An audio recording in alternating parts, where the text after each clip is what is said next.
Hi there, I'm Stephen O'Hara and I'm a traditional storyteller. And I'm going to tell you about my childhood. In particular, I'm going to tell you about the night before Christmas. Now, it wasn't snowing that night, but it was raining. It wasn't raining as much as it is today. The rain is beating off my roof here. But on that particular Christmas Eve, I just couldn't wait for the day to pass. I only wanted to be in bed, tucked in, and then the next thing I would know, I'd be opening my eyes and it would be Christmas morning. I had written my letter to Santa many weeks before because we were always told right early and only ask for one present. Leave the rest up to Santa because Santa always understood what families could afford and he also knew what we really needed. And what I really needed that year was a TV for my bedroom. That's what I thought. It was the most important thing in the world. I must have asked my family a million questions.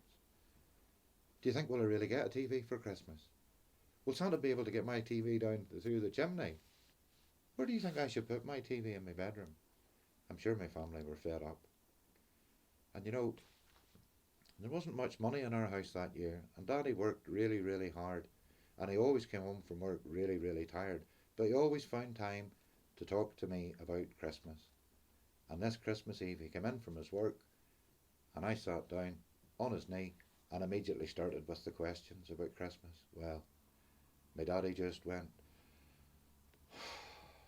here, hold on. And he reached for his coat and he put his coat on and he started putting his boots on and tying the laces like he was going out somewhere. And I said, Daddy, where are you going? He says, oh, I have an errand to run. I want you to come with me. Go you and put on your hat and your coat and your boots. I said, all right. And I went, and as I was doing that, he went outside and he went into our shed and he brought something out and he put it in the boot of the car. And by that time I was ready and we set off. What a night. Christmas Eve out in the car. Driving over from Cushendall. Every house that we passed, I could see Christmas lights twinkling at the window, snowmen and sleighs and rocking horses in the front gardens. And every window we passed was steamed up from children pressing their noses into the glass and looking up into the night sky to see if Santa's sleigh was coming. But we never met many cars, and I was just lost in my thoughts about Christmas, Christmas Day, my TV. And soon we arrived out near Cushendun, but at the wee village in Auchnacarry, my daddy turned left and up the hill. I was a bit confused, but I was kind of excited too.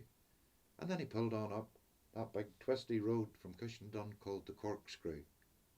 And it's called the Corkscrew because every corner you turn you see something new on it. And what I saw that night was the effort that people had gone to decorating their houses and their gardens for Christmas. It was absolutely beautiful. And then, after a few minutes, we arrived into Ballavoy. And in Ballavoy, there was Christmas lights strung round the phone lines and the telegraph lines. And there was a lovely Christmas tree right in the village. And the people must have thought of children because they'd put Christmas presents wrapped in boxes with lovely ribbons tied in bows. And I was there and just looking at everything and thinking, oh, Daddy, get us home so Christmas can start. And before I knew it, we were pulling into Ballycastle. We were driving up, and in the distance I could see the Marine Hotel. And inside there was people eating and drinking, and they looked so cosy and warm on such a cold night. And I looked over to the beach to my right, and I knew that's where we went in the summer days, me and my mummy and daddy, and we built sandcastles and we paddled in the water, and when we were finished, we just crossed the road and got ice cream out of the wee shop. The beach is also where the statue of the Children of Lear is. There's four swans, children that were enchanted and turned into swans, and they had to fly over that sea for 300 years, over that cold, cold sea. And behind us was Bonamargee Friary. That's where a nun lived hundreds of years ago, and she used to make prophecies about the future that came true. And we turned left and we headed up Castle Street. And the shopkeepers, they were all closing their doors for the final time before Christmas. And the shoppers, they were coming out and pulling their coats tightly round them and their hats tightly over their ears, and they were heading for their cars. And we headed up Castle Street, up the hill, past Ballycastle Museum, and in a minute or two, the town was behind us. And we found ourselves on a wee country road. And I says, Daddy, where are we? And he said, son, this is Glentasy. And I said, where's Glentasy? He told me Glentasy was the last of the 9 glens of Antrim, driving north. And I said, right. And we drove on up, and just after a short distance, we came to a wee cottage, and my daddy pulled the car over. And he got out of the car, and I got out of the car, and he went to the boot, and he brought out a huge cardboard box with the 4 lids all folded over each other, and 2 bags of coal.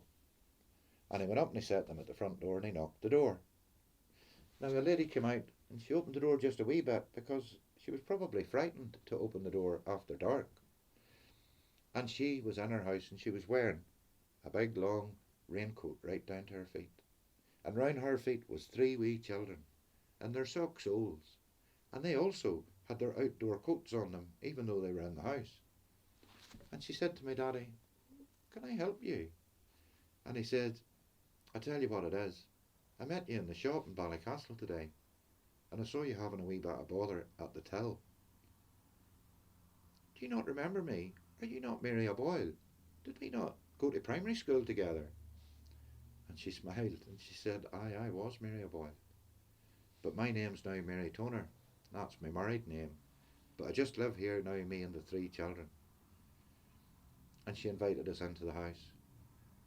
And she took us down into the living room, and we went in, and boy, it was cold, really cold. Me and my daddy looked at the grate, and in the fire there was like 1 wee stick and 2 wee bits of coal, struggling to keep a flame alive. We looked at each other and realised that's why the children are wearing their coats in the house. My daddy excused himself. He lifted the coal bucket and he went out to the door. He filled a bucket of coal, and he came in and he got down on his knees in front of the fire, and he said, right, let's see if we can't get this fire brought back to life. And the 3 wee children gathered round him and they watched, and after a wee minute or 2 the fire sparked into life, and after about 10 minutes there was good heat to the fire, and after another wee while Mrs. Toner put the kettle on, and she was making the tea. The 3 children are sitting with their 6 feet right up in front of the fire, maybe warm for the first time that day. She came in with the tea, and Daddy says, there's a few things in this box that I thought you might be able to use. And the children jumped up immediately and they went over to the box. And Daddy reached in and he lifted out 1, 2, 3 pairs of brand new shoes. We could see the ones were in their sock soles, and they put them on. And even though the children were different sizes, the shoes fitted as if by magic, each child perfectly. Well, they were skipping round the room and admiring their new shoes. And Daddy said, there's a few more things in here. And the children came up to the table and their eyes were sparkling. And they looked into the box and they brought out chocolate cake, and then bread and butter and jam, a great big bag of potatoes, and the best thing of all, a huge roast chicken. Well, the Waynes couldn't believe it. Mrs. Toner, she hung her head a wee bit. She was embarrassed, I think, that somebody would do such a kind thing for her little family. And Daddy said, you know what? There's only me and my wife and the wee boy at home for Christmas dinner tomorrow. Would you come over and share a meal with us? If you're ready about 12 o'clock, I could come and pick you all up. Mrs. Toner smiled and she said that was a very kind thing and she would love to. And you know, we left them, and as we were coming out of the house, the 3 children were taking their coats off and hanging them up in the hall, and the mammy was over putting the groceries away, and we got into the car and we headed for home. Well, we were down the road a wee bit and Daddy said to me, son, you know there's not much money about this year. We've struggled. But I was owed money by a man and he gave me the money today, and I thought I'll call in on the way home and I'll buy some nice things for the boy and for the wife. And when I was in there, I saw Mrs. Toner, and she was up at the till, and she couldn't afford to pay for the groceries that were in her basket, and she had to put some of it back. And I thought, do you know, I've had a bit of good luck, and it's only fair to share that about. So that's what I've done tonight. What do you think? Truth is, I could hardly hear my dad. I was smiling from ear to ear, and I was warm all through my insides, and it wasn't the fire that had done it. I can't even remember what Santa bought me that year. I know I got the best present that I would ever get, and that was when my daddy taught me that it's better to give than to receive. And I've carried that with me all my life. And for you at home listening to this, I think it's a really good idea. This year, instead of asking for loads of things, just ask for one. And think, is there somebody that has less than you that you could do a good turn for? Don't forget to leave a carrot for the reindeer.